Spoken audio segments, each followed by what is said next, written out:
going Hello, over here with everybody. the. Oh no, I just interrupted the intro. Oh, Oh my, should I what have I start? done? You interrupted the Wow, I intro, just and now we have interrupted to the start intro. over. Okay, hold on. Let me just. That was the intro. Welcome to Dialogues at Dusk. Um, I'm your host Zoe, and this is also our host Matthew. And today we have Zach as our guest today. Welcome, Zach. How are you doing today? Hello, I'm doing pretty good.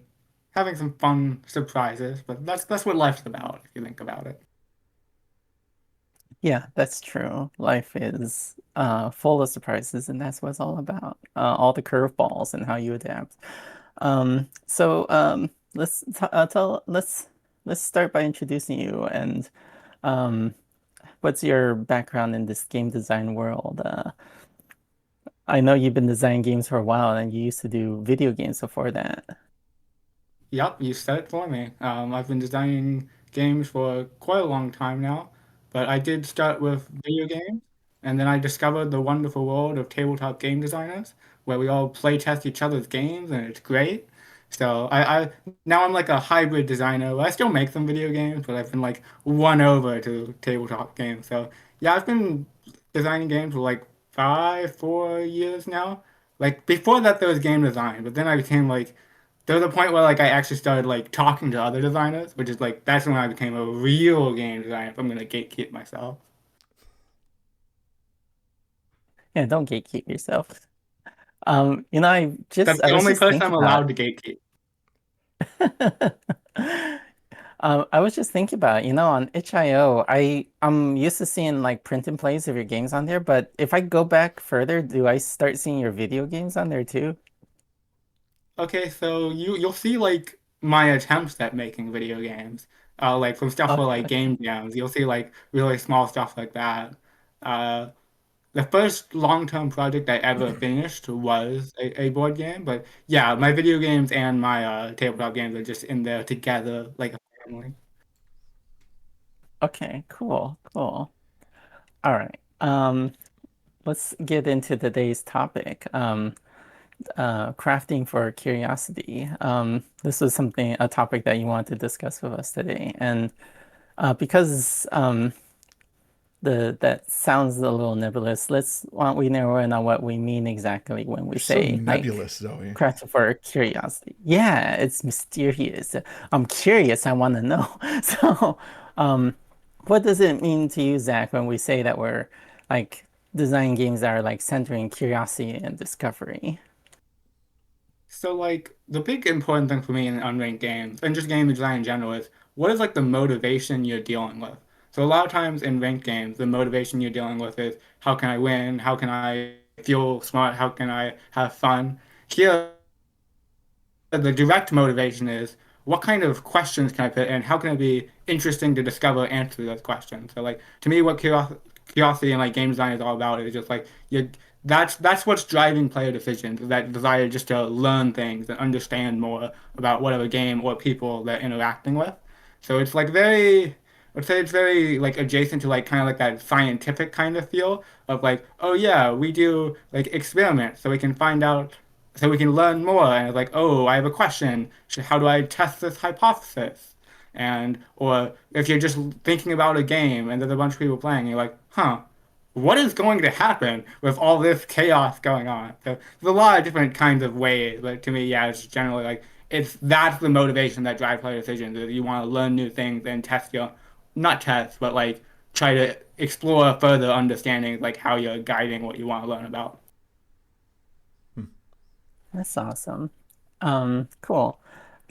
That's like I feel like that's particularly challenging in like tabletop games where like the players have to like understand the like theoretically they have to like the game to play it, right? They have to like read the rules and look at the components. So, how do you get like over that obstacle and creating something where where they're really where you're really able to foster that sense of curiosity? So big thing is a lot of people when the first of all, like a lot of people see learning a new game as like this is the work necessary to enjoy a game. But if you the first thing you need to do is like flip the way people's expectations are, where it's like, oh, learning the game is part of why you're playing the game. Like that, not just reading the rules, but like that's the process. You see this a lot in video game design where it's like the tutorial will be like stretched out all throughout the game because it's like that is the game. It's not just the homework you have to do first. But another thing I would say is I really like to give players like really compelling questions. Like one of my favorite techniques is to give players like different versions of rules. So you automatically are like, what does this other player know that I don't know? And then you have to like fill in that gap of understanding. So like you're intentionally withholding something from players that just because you have to make them figure it out. Just making When you say players different work. versions of rules, you're I love it. Sorry. when you s- when you say different version of rules, are you talking about like your asymmetric kind of games where like one person has one version of the rules, the other person has a different version of the rules? Yeah, that's definitely a big thing I was thinking of like those games are really hard to make in practice. The logistics of that is like annoying. But yeah, the idea is like if you have a different like if two people just learn different rules, whether that's they're reading different rules or whatever, you can also do it at a smaller scale. Like if there's just like I have a game like it's just one card that's just hidden between players. So you have a card that introduces information only you will know. And so that's a lot easier to do because then you don't have to like split it into like two or three teachers. That's something a lot of people struggle with, like asymmetric games that you're actually teaching like for a game. So instead, you can just find like one piece. It's like what is one secret I can give you? That's the way I think about it. Like here's a secret you can have, and how that secret totally change how you play the game. That's awesome. Um, What are so like what are some secrets that like because is it just any type of secrets or secret? Is there something particular you're trying to put in these types of secrets that kind of facilitate this play that instill this curiosity in players? Well, definitely the important thing is it's a secret that is relevant to other players. Like if the secret is something like, oh, on Tuesday night the frogs came, that doesn't really matter. No, the idea is so like in a lot of unranked games, you have like you're messing with like player relationships.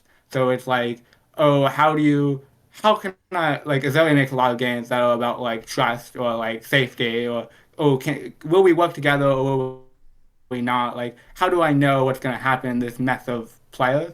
So the secret could just be like, what is the player's goal?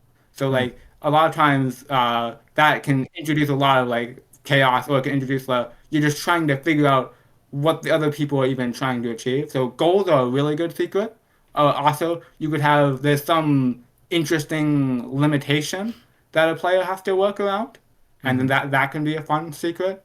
One big secret I really like is sorry, one moment.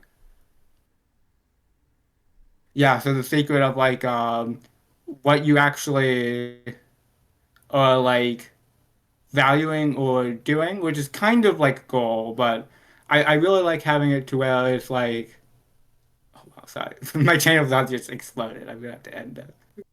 No, that's great. That just tells me that there's so much possibility here, right?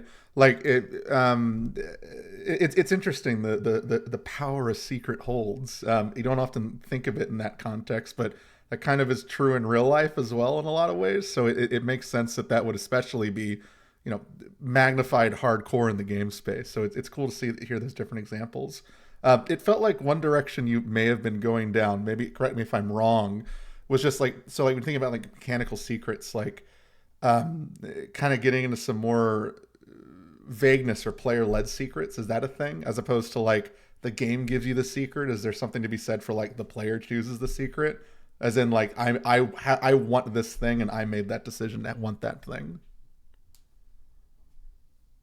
Oh yeah, absolutely. Like that's a cool space because like you could have whatever reason for choosing things, but then other people will still have to figure out like what did you choose?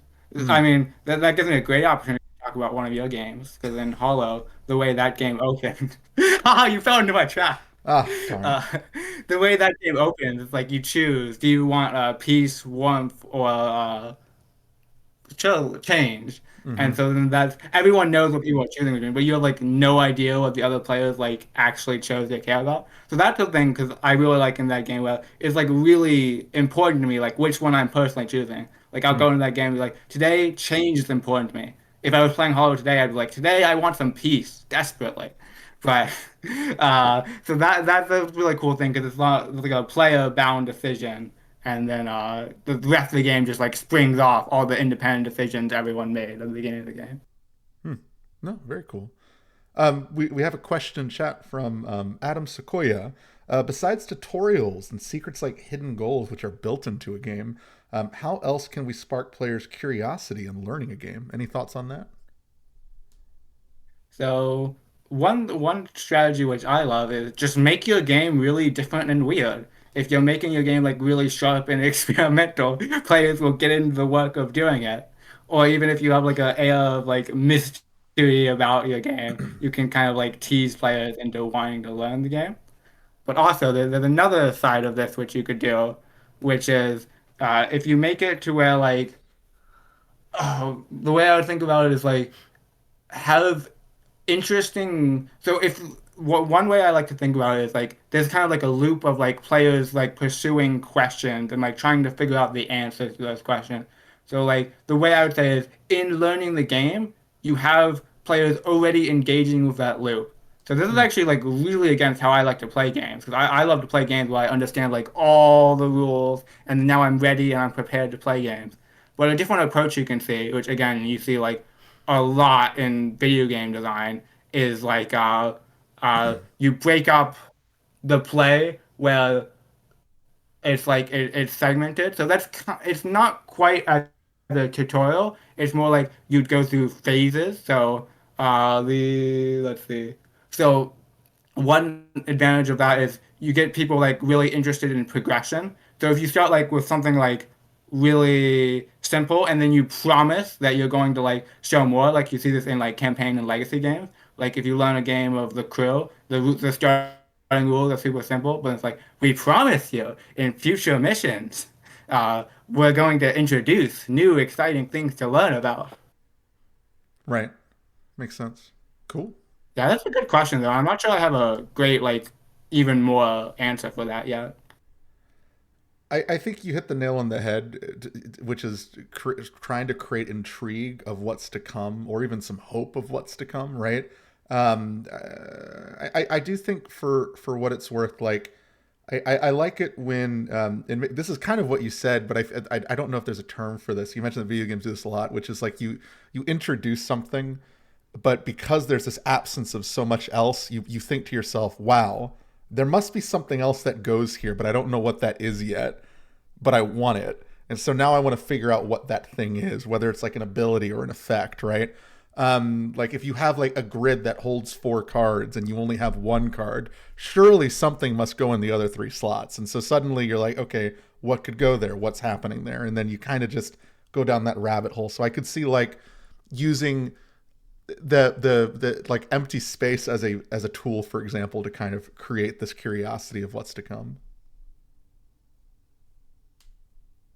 Oh yeah, I love that idea. Like that's a very good way of thinking about it. Like if you leave purposeful empty space and then you give players the expectation that the game's going to fill that space, that's a great way to do it. Another thing along the lines of what you're saying is like a lot of times in like complex games, there's things that seem like kind of useless, and if you draw attention to them, it's like, wait, why would this card ever matter? That's another really fun way of like you kind of like subvert player expectations, and then now that you've done that, you kind of like have their attention, and that's kind of a Mm, way that I like really like. I love that in a If we're game. talking, Sorry. if we're like talking in like the tabletop space, like you could have like components that like don't make complete sense. I guess this is similar in the vein of like having like a grid for four, but you only play one card at a time, but like having cards that like stand out from all the other ones and it's like not Hmm. explained in the rules or something like that. Um, yeah. Okay. I kind of want to pivot to this other question that I had for you was are there particular games or mechanics that come to mind as like ex like particular favorites or that are dear to you that in terms of this espousing curiosity and discovery? Yeah, so one of my favorite games is Zendo, which is a deduction game. That's where it's like one person will make up a secret cool rule of whatever thing, and the whole game plays the other player, they're like building structures. And the person who made the rule will be like, yes, this structure follows my rule. No, this structure does not follow my rule. And so you're like trying to follow the scientific process of like, wait, how can I figure out that rule? If I make this kind of structure, ooh, will that be good or bad? So you're trying to like do a process of induction to like figure out whatever the silly rule the person made is. So that game is it kind of like consumes you because it's like you have to know. Like if you start playing a game of Zendo, you're not. It kind of getting annoying because like you're not gonna want to leave until you like figure it out because you're like, oh, what is this rule? Because that's all you're thinking about like while you're playing the game. It's either you're thinking of like, oh, what new structures can I build to test a theory, or like, what's the pattern here? Why is that accepted and that one accepted, but that one's not? So it's like it kind of like sits in your head like a question that just really needs to be answered, which is why I really enjoy about that game. I want to play that game. That sounds right up my alley. Making a silly Yeah, rule that nobody else knows about? Oh, yes. Sign me up. yeah, I think I've seen this game when I was trying to figure out what the difference between a deduction and an induction game was. And like Mm. Zendo, I think was presented as the example of an induction game where you're trying to I still have a hard time differentiating the two in my head, but like Zendo, like where one player knows the rules and the others are like trying to test it and figure it out from trial and error and whatnot. But yeah, that's cool. The way I would say that Um, difference, not that it's like a really interesting difference because it's like a little pedantic, but that the induction games would be really focused on like you're trying to like look through different examples. And so induction logic is really like what kind of things can I extrapolate based off the relationship between these examples? Well, oftentimes deduction games really focus on like you have specific clues and you're like, okay, what connections can I draw between these clues such that I can get a better picture? But like I said, it's kind of a pedantic difference. Like, doesn't really matter. They're both interesting. If you call it a Zendo a deduction game, I don't think the board game police are coming after you. Allegedly.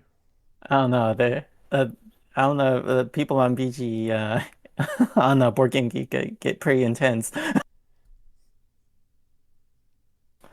In terms of Unring games, how do they excel in creating these like interesting like ecosystems of agency? I'm reading what the question Matthew wrote. Yeah. So that's actually really the thing I really like about unranked games because like a lot of the games been talking about or not yeah like Zendo is a ranked game in the sense that like you win if you are the first person to like discover a secret. But the thing that I really like about unranked games is they make it less about is that the sorry it's it's that the whole reason you have questions would be different. So like I think unranked games really excel in the what are my questions I have about other players. So like in like a Mm. deduction game, you can have like a puzzle and you're like, oh, I'm trying to solve that puzzle. But unranked game, there's like what's the deal with what Zoe is doing? Why is Matthew doing this? It's so suspicious. So like, and especially because you know it's not just oh they're trying to win or they're trying whatever strategy. It's they could have whatever complex motive. So like unranked games have so many reasons. You could have so many different reasons to emphasize of what a player is trying to get out of the game. Then that comes out and has a knockoff effect to the other players playing the game. With like now all these other people are like making decisions on their own agency and what they prioritize.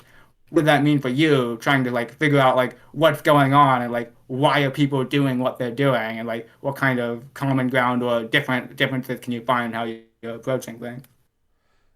Motives is a really good word that I don't think Zoe and I use enough, and I'm going to take that from you because I think that's actually a really high value word to talk about design space in general, but especially on ranked games. Because I something that like immediately dawned on me when you mentioned that is like when you know obviously when you're going into a ranked game, you everyone for the most part you understand the shared motive that everyone has, whether you're competing against each other, whether you're cooperating.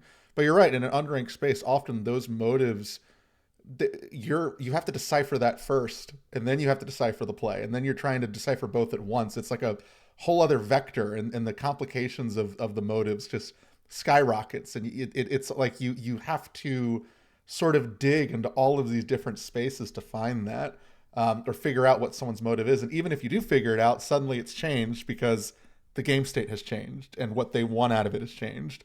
So I think modus is a really great word here, and I really liked that. Thank you for that insight. That was just so honest and accurate, and I'm stealing it. So thank you for that. Good. Steal everything. I That's will. how I game will. design works. Perfect. I I don't know why, but I never really thought of it in that way before. Like I appreciate the Unranked games for like the kind of freedom you'd have in exploring your motivations, but I never really thought about the puzzle of like how it's like a puzzle to sort of suss out like the motivations of all the other players and Hmm. like adapt your plan around that and how it's people's behaviors become a lot less predictable when you don't know if they're the type of person that would like burn everything down to the ground to be the single winner or if they would like sacrifice themselves to make sure one person won or something. Uh, that's You know, cool. I've been playtesting a game recently, and I've had a lot of time to think about this. There was an episode of a podcast on another show where everyone said I was a big jerk in games, and that was true, and I am. But one of the things I've realized over time, having playtested this game, because recently in my playtest of this game, I'm incredibly nice and kind and generous. And this is an unranked game, and what I'm discovering is everyone keeps losing.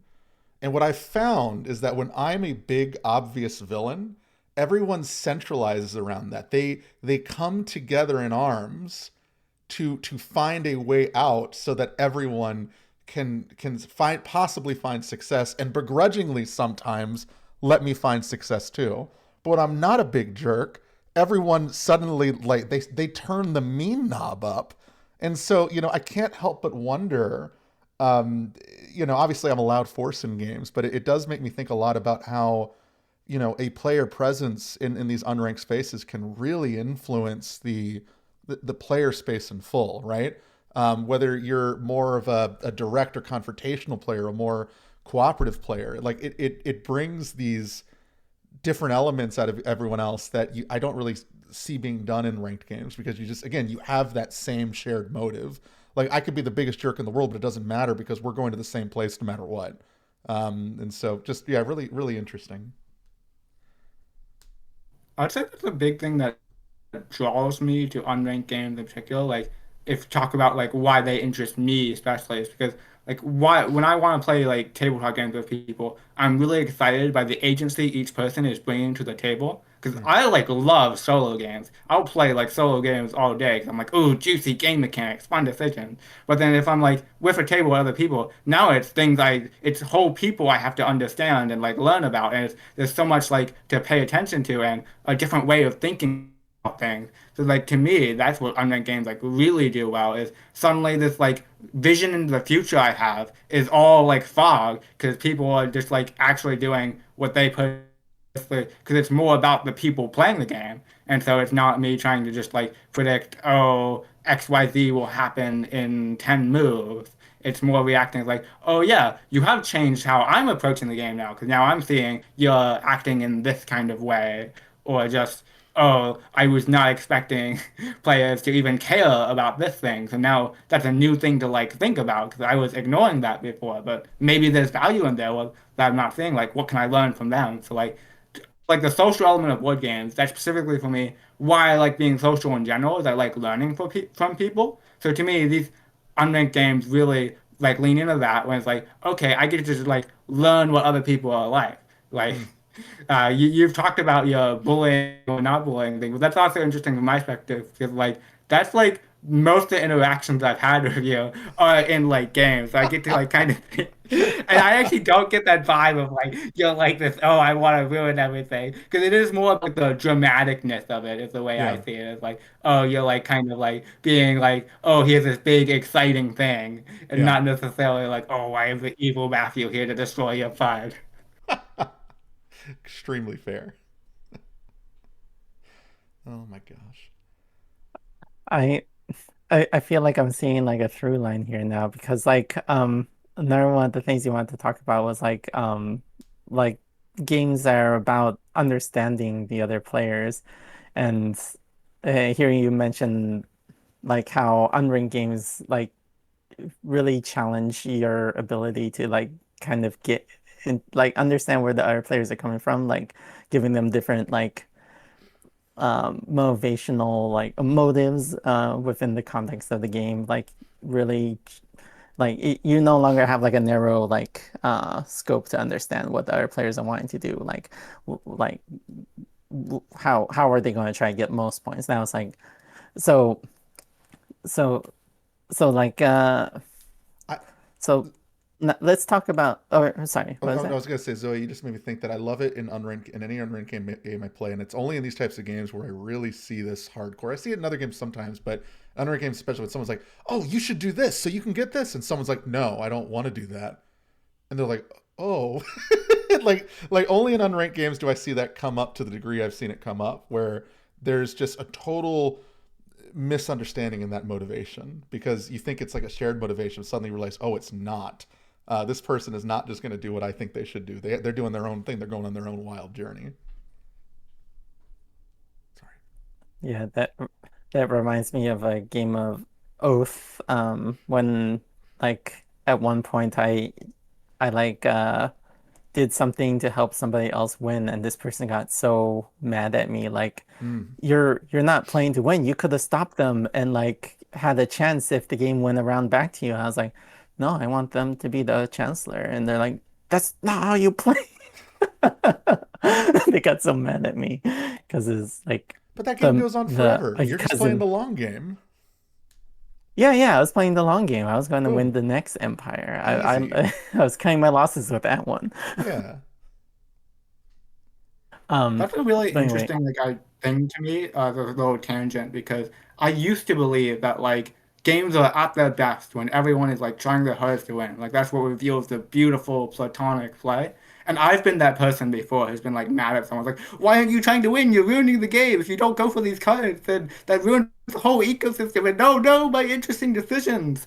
But like a big thing that's made me change my attack on that is number one, even if you like really care about getting better at a game, like experimentation is still like a really cool thing. Like when people do these kind of plays that like my first instinct was to complain about when I was much younger. It's also like, wow, this is a game state I've never experienced before. And like that'll make me understand like the game better of like exploring this new weird version of let's say, oh, when you're doing these kinds of plays, they're like, huh, why are we even here? Like that's not something that normally happens. But then also like I really like the idea of that it's like wow. So okay, the, I lost my train of thought again. I'm so good at talking. Great. No, well that's I it's great. I love it. Like everything so when a train of thought is lost, that just means we were on an amazing train and we just got a little too busy with all the cool activities going on in it. So no, trust me, it's great. I love it. speaking of trains going off the rails, earlier I was trying to pivot to talking about Xenoconfluence, so let's circle back around to that. Oh yeah, Um, yeah, yeah. that's that's a game you're working on that's all about that's literally about trying to understand like the other player and where they're coming from. And it's like an incredibly asymmetric experience. Um, how have you gone about depicting the sense of discovery in the context of like that game?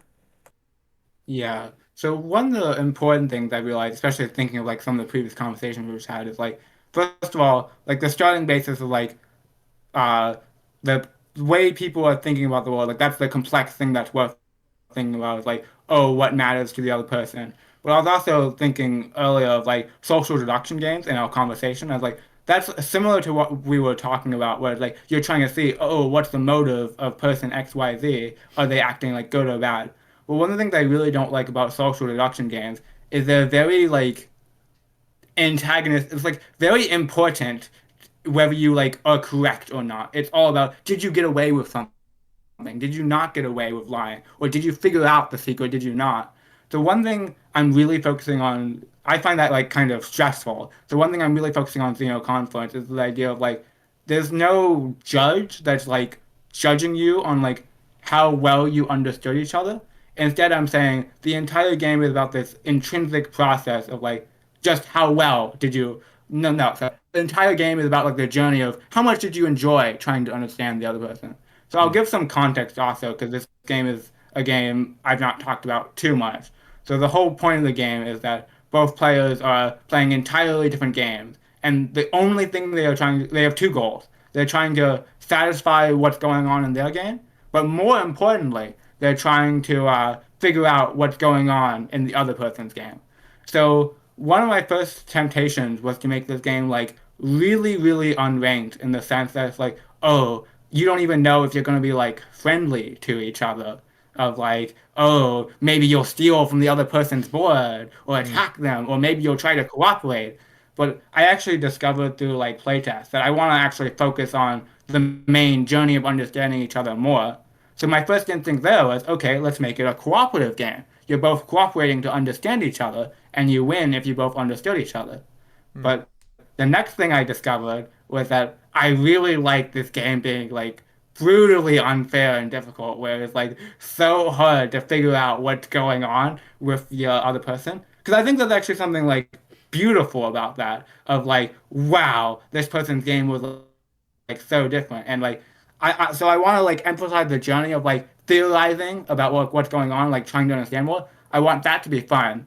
But also like in that game, I'm designing for a big moment where it's like, wow, we weren't close at all. We thought we understood each other and but we didn't. Like to me that's the kind of like spicy, like sharp intent to have. But ideally it would end in like this really fun way of the idea of like, haha, that's a really interesting reveal. Like now that I've gone away from like my silly theories and whatever, now to actually see what's going on, like that's a really interesting thing and like kind of recontextualizes the whole hour you spent going trying to figure out. So that's a little bit big thing is I really want it to be a game that like focuses on purely the journey, and I don't want it to be about oh how good were you actually at judging like or understanding each other. I would just want to be yeah it was hard to understand each other, but you made interesting progress, and now that you know, it's interesting to think about the experience you just had.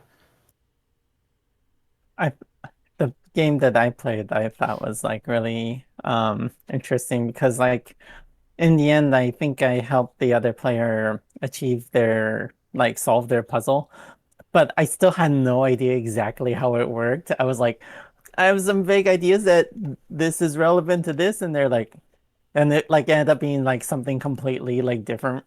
Like, and I just happened to like give give them the right pieces to solve it.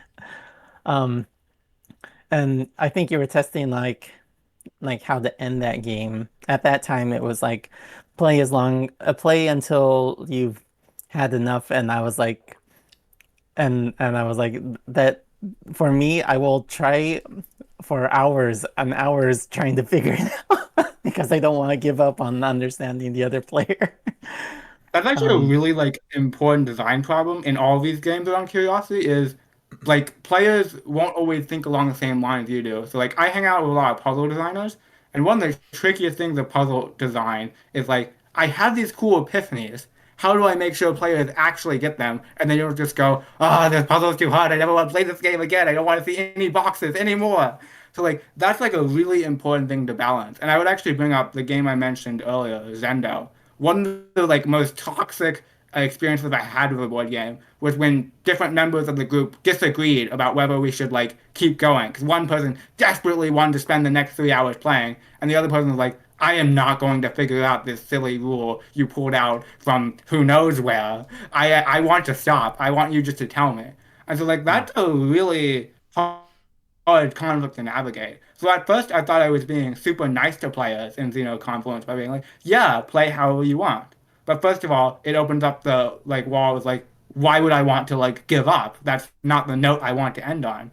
And then number two is if two players disagree, if one player is like really excited to keep pursuing, question another player is like, I'm not gonna ever figure this out. I've used all my energy for the day. Let me out of here. Then that's like a really big like conflict at like the center of like that's not really gonna serve you well. So that's a big reason I changed the game to instead be more of a challenge of like you have an hour. to try to figure out as much as you Mm, can. And I explicitly say when I'm teaching the game, that's probably not enough time to really actually understand each other. So that's to set player expectations. And then, but the important part is after that hour, it's not we gave up. It's more hopefully the idea is, well, that's the time we have. Now let's see how we did. right. Once again, player expectations are huge, right? So it sounds like just setting that. It's interesting because it doesn't sound like you changed. I mean, I guess you did change things mechanically in a way, but really you just put a constraint on what was already there, which was just a time limit. And have you found that that has changed the playtesting experience since changing that? Has it done anything that surprised you? Well, the bad answer is I haven't playtested it enough Oh, yet, so I need to get all on right, let's that. run it right now. But Let's pull it the up. real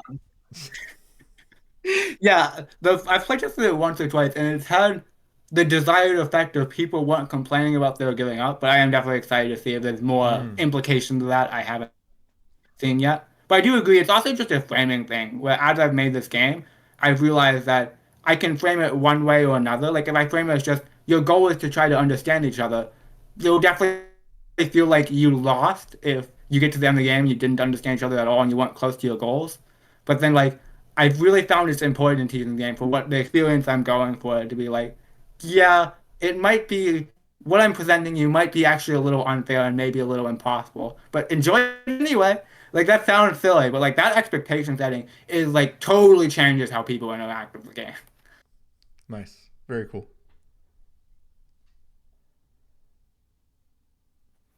Awesome. I I feel like um I'm I'm thinking about like Twin Taros now as well, and I'm trying to because like that game is there's like so many different ways that like the game could go mechanically because of like how wild some of the cards are. Um, and I'm wondering if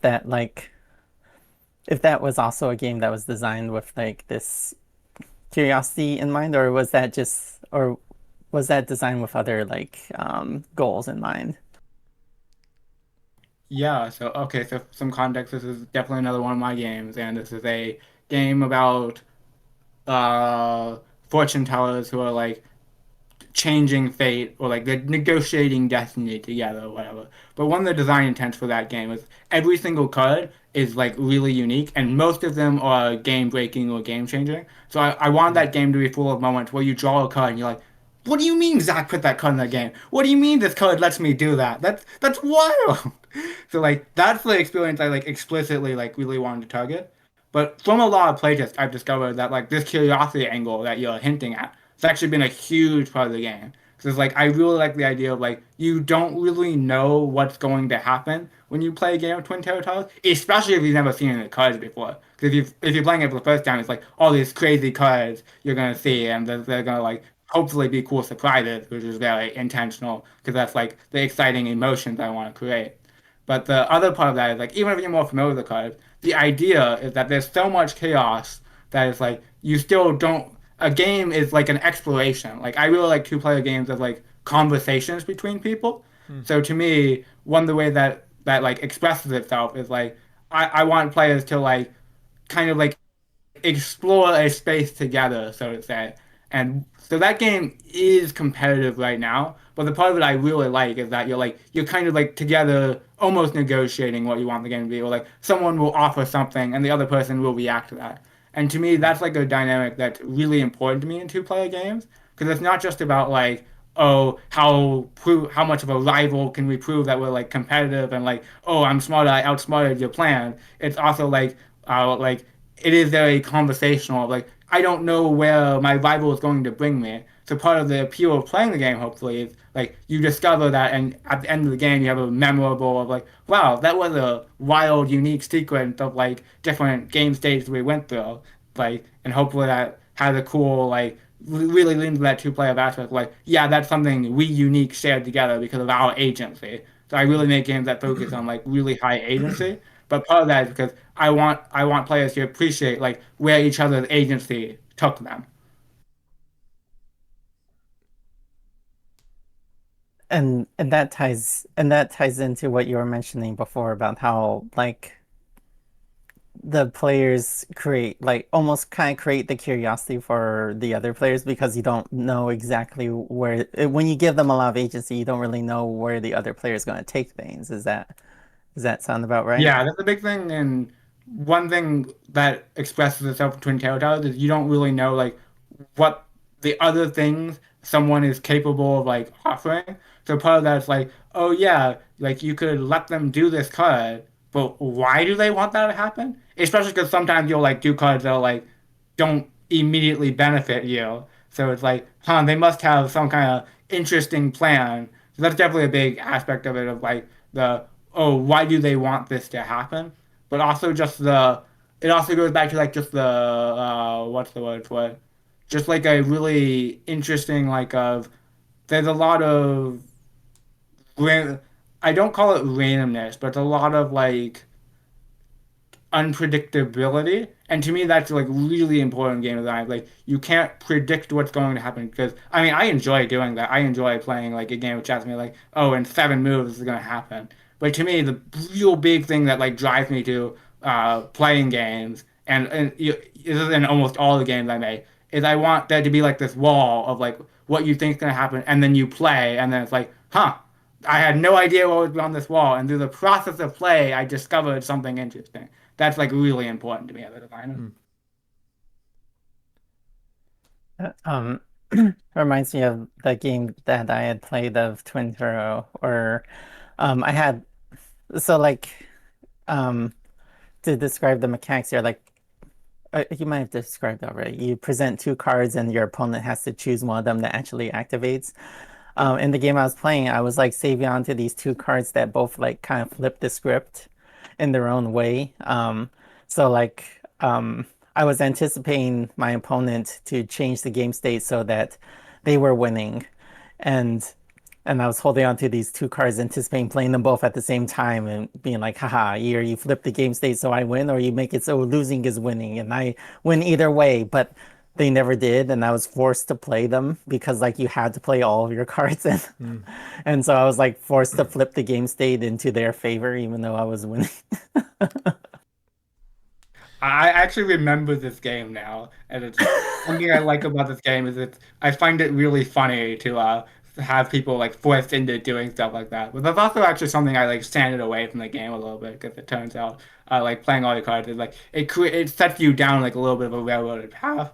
So there's actually one of the changes that I made was like you always hopefully the game would end before you like lose that kind of control because I think it would have maybe that game would have been cooler had you been able to like actually do what you wanted to do and not been like, oh wait, I have these cards, I guess I'm doing this. Although it was funny to watch. Yeah, it was really funny. I would say it was worth it for that one iteration. Yeah. I need to play that again soon. I just remember that in that game especially, I found myself always. I felt like I always want my. I was weird in that game for some reason. I always wanted to be the underdog in my brain, and I always wanted to be the underdog because I felt like, and maybe Zoe, this is I kind of resonate with what you were saying. Like, I want to be the underdog to maybe flip the script in some way or like surprise the opponent later, that kind of thing. That game always made me feel big brained, even though there was so much chaos. Because the chaos that did come out, I had so much control over that chaos, and I often had a lot of trust in the other player and figuring out that, well, that's not true. A lot of it was trying to decipher their motivations. And when I thought I'd figured them out, I suddenly had a lot of trust in the player and their motivations. And then it would always all crumble away once they proved me wrong without even telling me I'm wrong. They just demonstrated it without me saying anything. There's something very fascinating about that. Oh, that's a cool dynamic. You almost make me want to make the game more like that because it's kind of maybe drifted away from that a little bit. But I love that dynamic. It's exciting to hear about that. I'll have to play it again soon. I'm really excited about it. I know you're looking for play testers. So, by the way, for anyone listening in, if you're looking to play a great game, Zach is just constantly delivering banger after banger. These things are amazing. So, highly recommended. Can also flip it back on you. If you're Whoa, looking for whoa. someone to play your game, I'm here. Let me play your cool game. Uh, oh, phew, okay, great.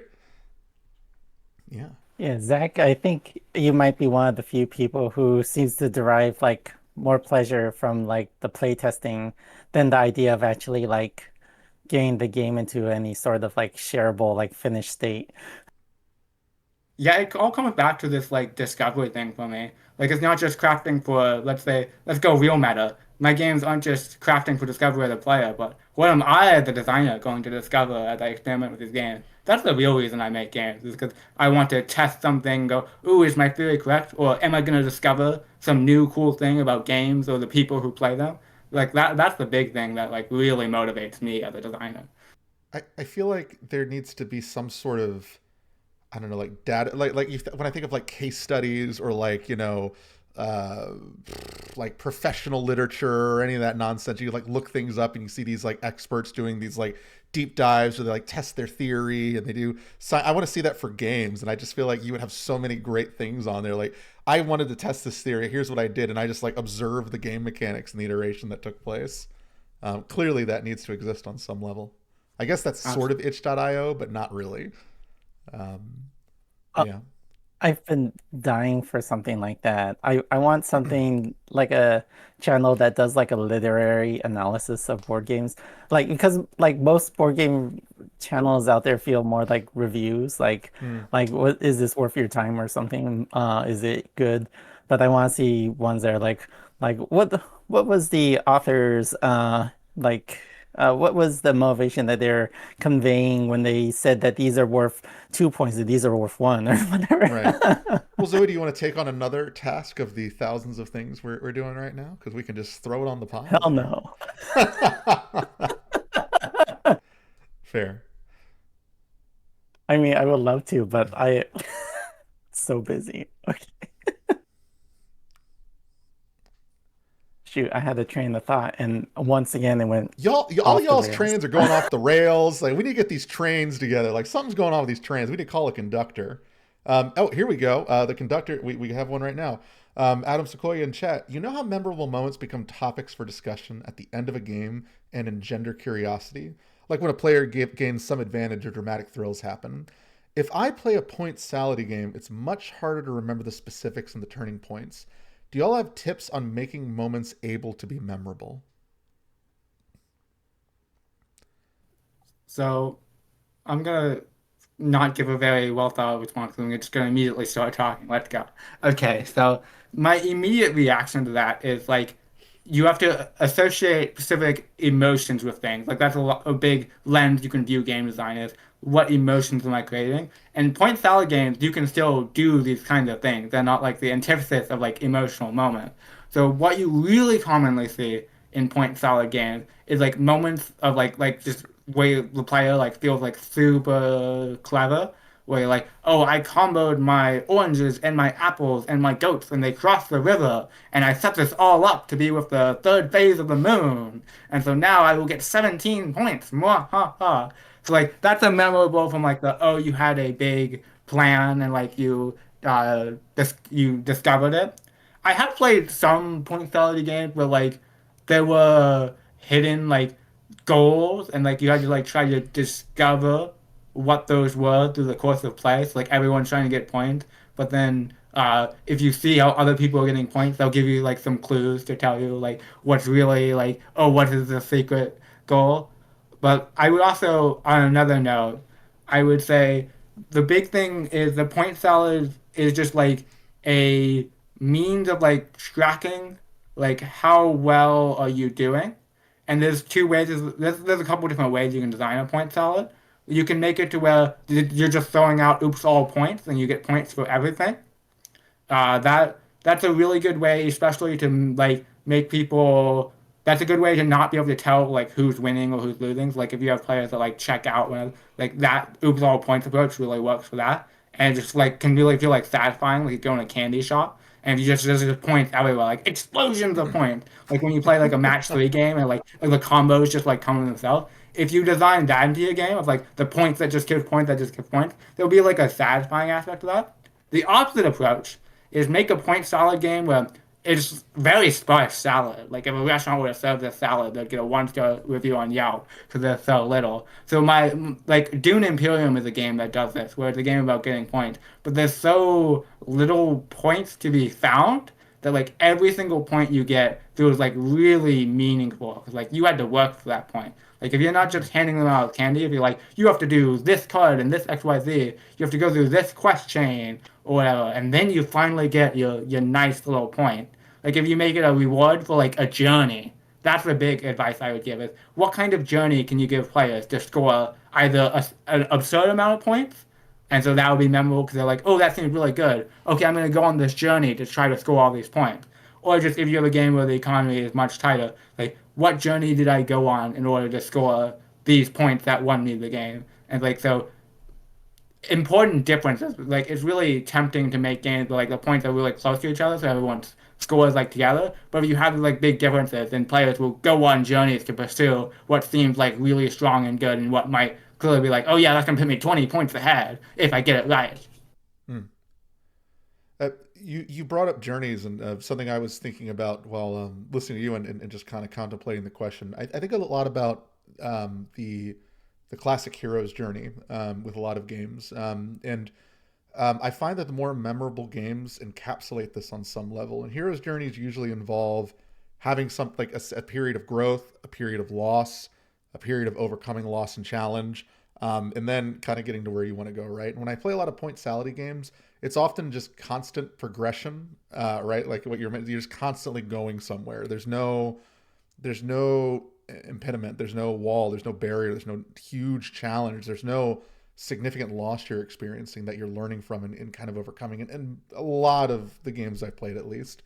So I'm a big believer. Like if you create some sort of struggle in the middle of the game or in the middle of that story, or something is taken from a player, then getting it back makes it all the sweeter, right? Unranked games are pretty good at this because you're often not trying to have the most, you're trying to have enough.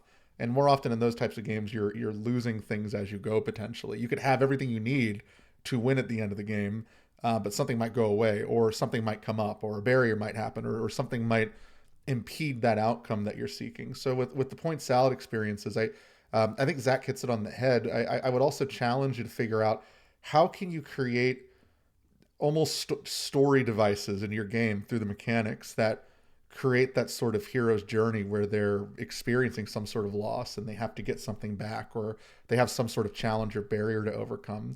Something that almost is like a mini game in the middle of play but doesn't feel like a mini game. And I find that games that have these things are often more memorable for me because there's this big moment in play where I overcome something that took me completely off guard, and I feel great about it, or even a player relationship moment where player was challenging me and I was able to overcome or reach compromise in a way I didn't expect, and I feel good about it.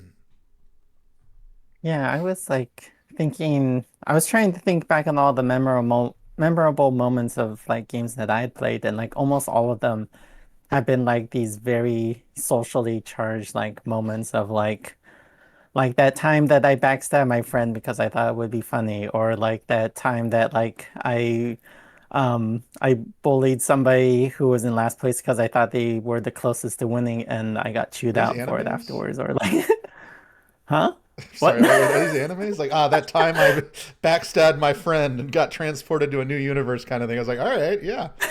Sorry. No, like I bullied somebody en route, and then afterwards they're like, "Zoe, are you just like cutthroat in all games?" I was like, "What? No, I thought that was just my best chance at winning. I thought I was playing the game."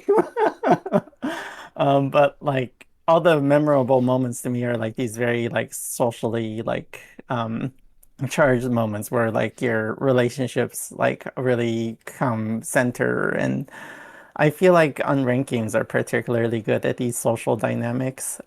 If your players are highly if like unranked games in particular, like because your relationships are really constrained in like a competitive game.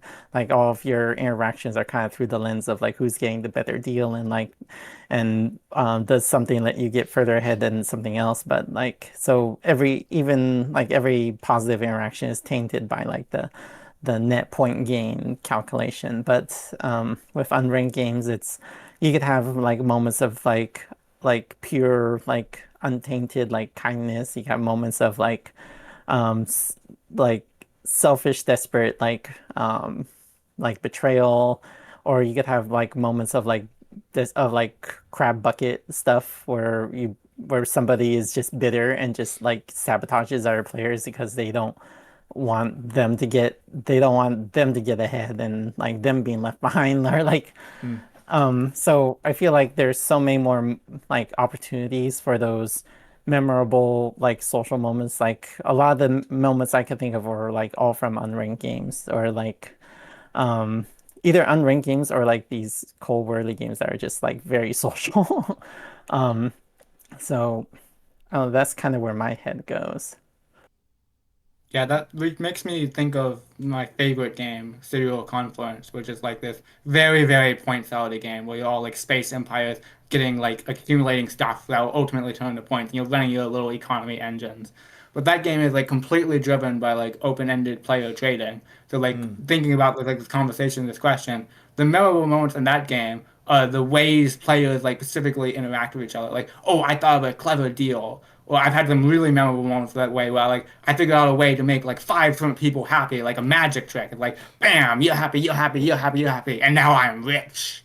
So like I would say think the other part of that, the more general thing I would take away from that is mechanics that like really center player creativity are like awesome. So negotiation, like social mechanics, is the example in Confluence. But any mechanics that like have player creativity in them, you'll have those memorable moments just from how people use their creativity. Because mm, it's like everyone will use their creativity differently, and some people will just come up with like this super cool like lines of stuff to do if you like give them like that agency of not just like so I guess my thing is your point salad game doesn't necessarily have to be like a strongly like mechanical strategy game all the way where it could be but also like if you want to just go down this totally different wild path of like what kind of mechanics can you make to give players chances for creativity or like self-expression as a big thing like there's a card in Twin Terror Towers that lets you make up a custom rule just if you open the floodgates to that kind of thing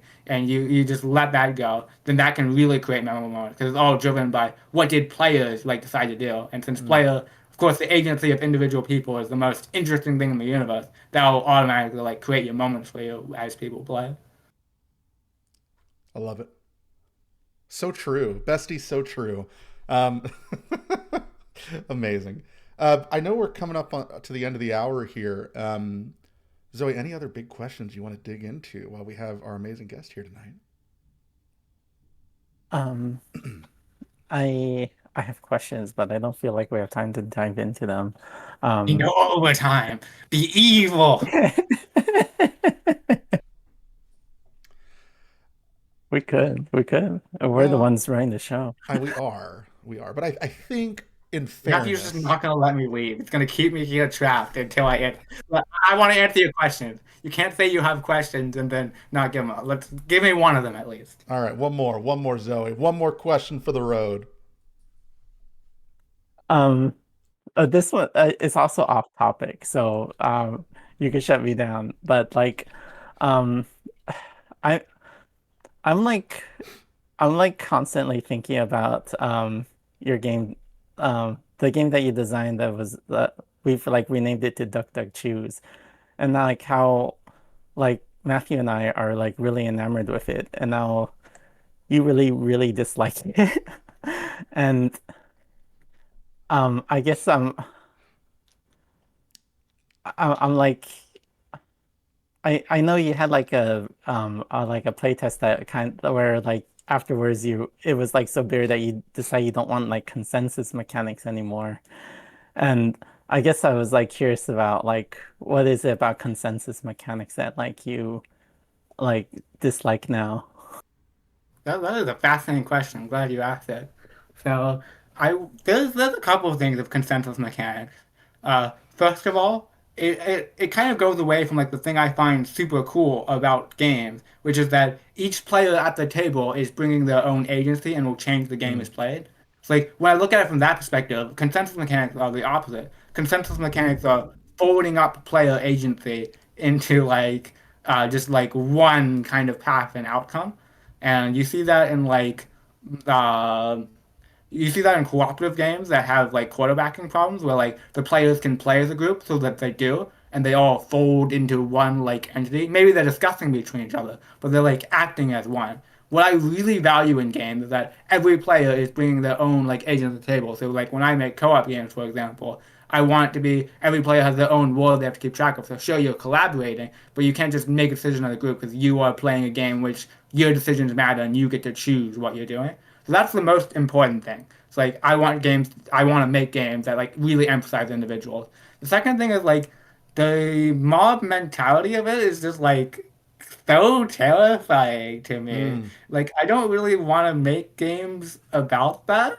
It's just like such an emotional, like it's very it works well in like party games where it's just like the energy of the group just makes things happen. But it's like I kind of find that like stressful and overwhelming.